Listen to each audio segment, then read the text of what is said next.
Hi Year 11s, welcome to our second creative writing workshop. We're going to be continuing with the concept of characterization, but in a way that will help you to start writing your own short story and creating your own characters.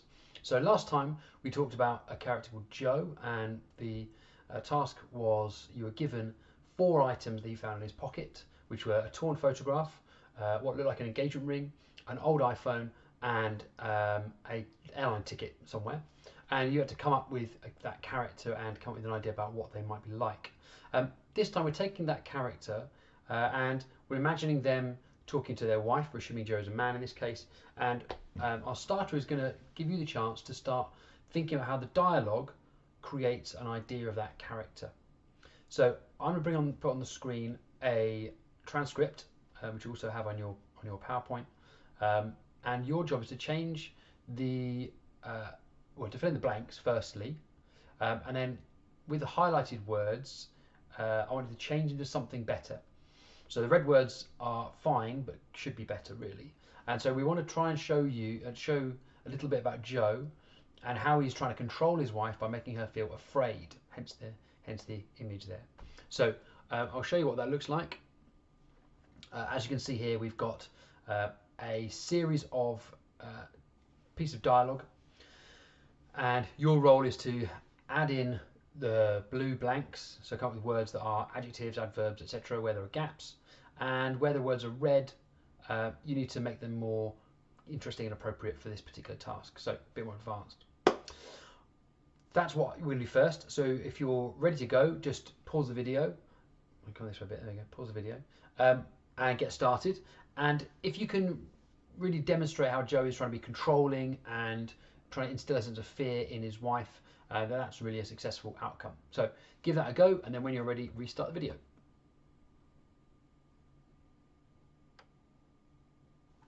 Okay, so to clarify what our objective is today, it's really to broaden our imaginative writing or creative writing vocabulary, specifically focused on characterization, of course.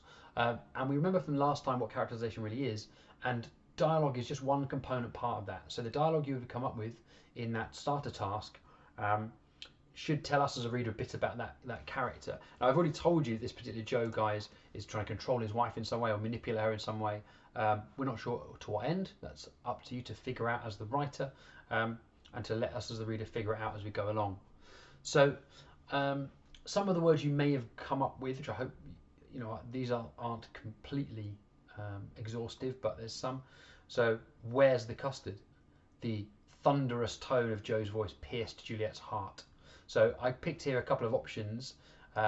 So one is definitely quite aggressive, like thunderous, but sometimes we need to use the opposite to make it have the same effect. So the idea of it's a playful tone. Why would it be playful? It's where's the custard?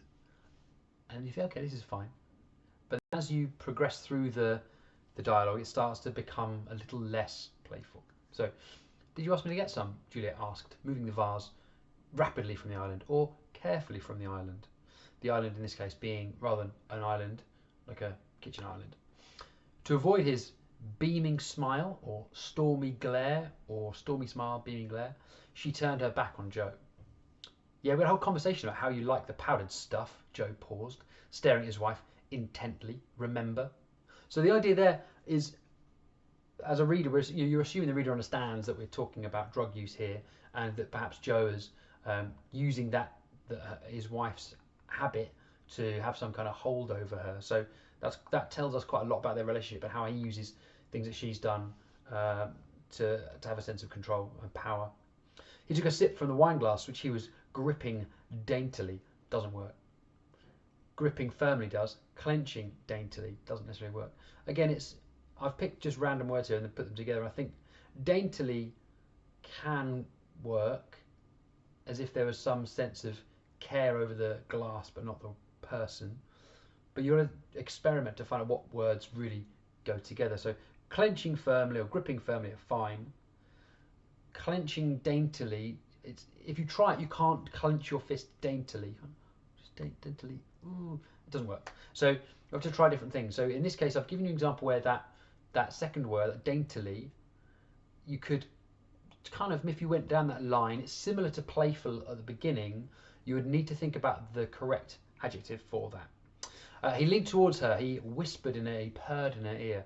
He was on the list. Ooh. A look of confusion momentarily flashed across his face. The idea that perhaps he's a bit like teachers go, do you not understand? When they're being maybe sarcastic or maybe kind of utilising their facial expressions to get across the sense of their real feelings. So he might, did you forget it on the list? You know that he's doing bad at happening because he's trying to be like kind of childish and maybe a bit like a kind of parent in some way to a wife. Is a very strange thing to do. His words cut through her like a sponge. Doesn't work, does it? But it might if you're trying to build up your character as being Juliet in this case, and where he's trying to be controlling but he's actually failing. So it might be the case that we want to spin it on his head. So well, actually, his words cut through her like a sponge. It's like meaningless, pointless.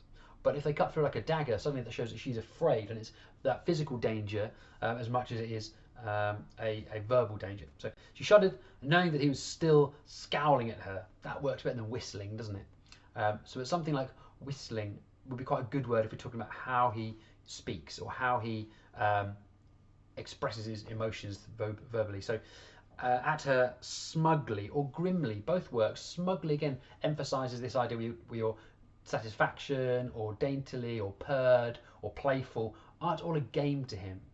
And this is even more kind of frightening. It builds up this idea of someone being quite spiteful. He wiped a mark off the granite worktop.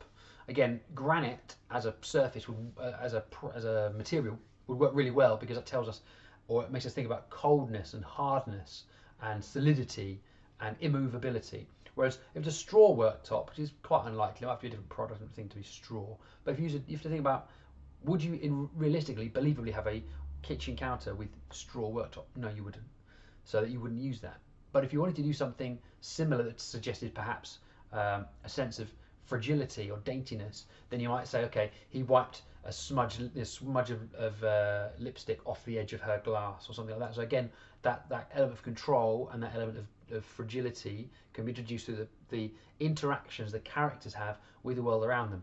So not just the characters themselves, but things like the world around them, in this case the kitchen. So moving a vase, touching a wine glass, that kind of thing has a real impact on our understanding of the character.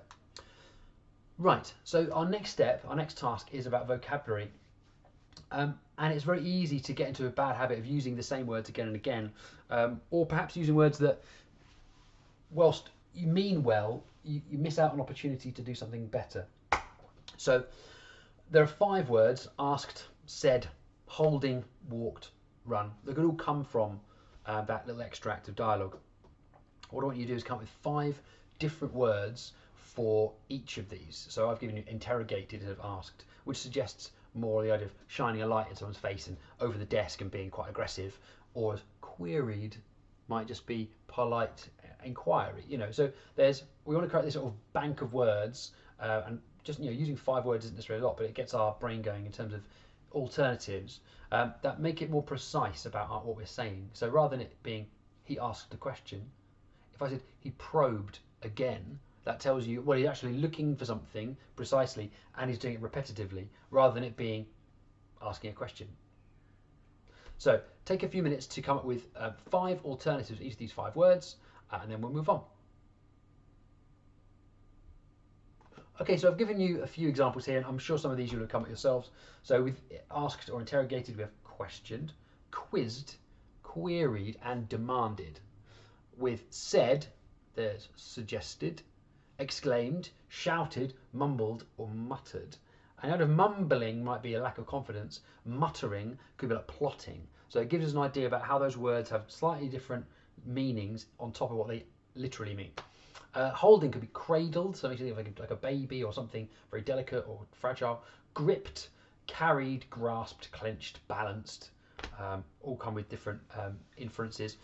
Walked, well, let's have stride or tiptoed or strolled or ambled or shuffled. Again, different meanings beyond the idea of just a way of walking. And then instead of run, we have sprinted, dashed, hurried, jogged or scampered. So just different levels of speed and also different intentions as well. And it's really important we think about the intentions here. So part of this narrative writing or creative writing practice is that we're going to ask you to write the opening to a short story entitled The Accident.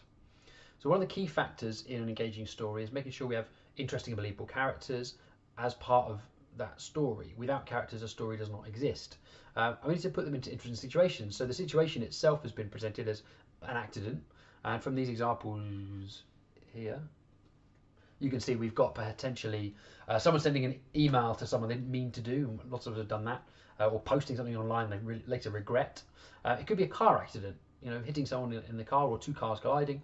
It could be a pregnancy scare. In this case, someone not ready to be a parent has had an accident, or it could be literally spilling something. Like in this case, a man spilling beers in a bar. Something happens, normally happens all around the country every weekend. But perhaps in this case with the story, it's something unusual. It leads to something else. So I want you to come with spend 5 minutes with as many different ideas for a story based on that title. So the title remains the same, The Accident. You just come up with as many different ideas as you can. Now you can use some of the ones that we've given you here, or you can come up with your own. So take your time, come up with 5 minutes to come up with as many different ideas as you can, and then come back to the video. Okay, so the ideas of the story are necessary to take you to the next level, because you can't just start writing a character and hope that develops into a story. That's not really going to work. That's not going to be very effective. And the likelihood is you would need to go back and change everything so many times as that story progresses that it becomes redundant, and you actually waste a lot of time and effort in writing stuff that could be quite good but not usable in that way. So what I've given you now, 4 pictures. I'm getting used to this now. Rather than doing that, I'm doing that. 4 pictures of potential characters. So you're going to have Joe. You can have Juliet as well if you wish, but the idea of Joe we've kind of started to work on a little bit. And one more of these characters that are going to be in your story. Alternatively, if you feel particularly passionate about it, you can create your own. That's fine. But I've tried to give you some pictures here that will inspire you in some way to come up with a person that you can imagine how they might talk or act or dress. I'd like you to write your opening paragraph of The Accident. When I say paragraph, that doesn't mean just 3 sentences and you're done, but to try and develop the opening means a kind of dialogue not counting as the paragraph. So think about the description of would be fine, but then the dialogue needs to come in, or vice versa, or be more interwoven, using the skills of show not tell that we've talked about in earlier lessons. So crucially, you've got to realise that this is a story called The Accident. You've got 2 characters, and you need to start thinking about how they're going to come together. Will they cause the accident? Will they be victims of the accident? Will there be innocent bystanders of the accident? How is that accident woven into your story? How are the characters part of the story? So you need to choose one of those pictures or come up with your own, but you're going to have your second character now. You can, if you need to, think about their body language and their relationship to their surroundings. Those are 2 great examples of ways you can start thinking about that character as a real person. So how do they behave? How do they stand? What are they doing? And how are they interacting with their environment? So your task now is to come up with a second character, give them a name, and give them a bit of a description about them. So you're ready to start using it in your story. Right. So this is the last task, and it's now a chance for you to start getting more creative. So we've got the moment in this story, in The Accident, where the 2 characters are going to meet. Now, that doesn't mean they have to meet at the accident or during the accident. It could have happened earlier and they are now somewhere together. So it might be that one of them was driving the car and one of them was the bystander for the person who got run over, and now they've met each other properly, if you like, at the hospital, or something related to that. Maybe it could be there were 2 people, this man that spilled them over those 2 people, and that gave them reason to have a conversation. So in those cases, the accident had already happened, and the outcome is it's thrust these 2 people together, and we're now finding out about them as the characters. So the accident is the trigger moment that leads to the rest of the story.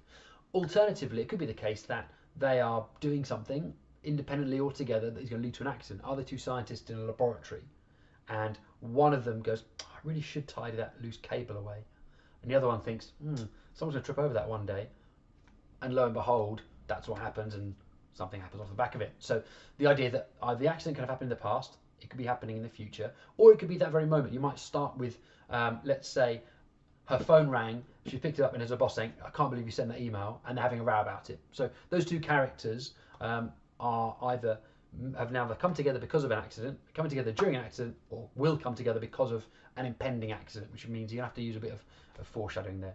So I want you to write your first pass, your first attempt at the opening of that short story. I'd like to then upload it onto Google Classroom, or you can email it to me. Either way, I'll give you some personal feedback, as I've been doing with other students who've been uploading content and sending it over to me over the past week. So take your time, put something nice together. You've got until the end of this week, which is obviously when we would normally break up for Easter holidays. I'm expecting some really good stuff from you, because I know we're at a very high level in terms of our English ability. And I look forward to seeing it, and hopefully you'll get some good feedback too. Thanks very much. Bye for now.